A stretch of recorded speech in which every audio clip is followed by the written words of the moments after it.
খেলোয়াড়েরা মাঠে প্রবেশ করছেন। টাঙ্গাইল নজরুল ইসলাম হাজির মাদ্রাসা মাঠের পূর্ব দিক হতে উত্তর দিক হতে তারা মাঠে প্রবেশ করছেন।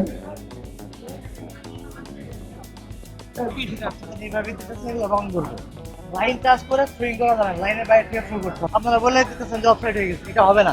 সুইং এর সময় কোনো অফসাইড হয় না। আর কি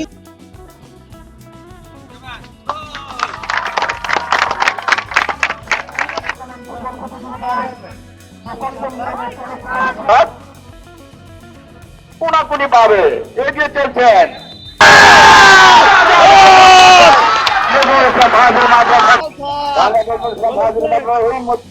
তারা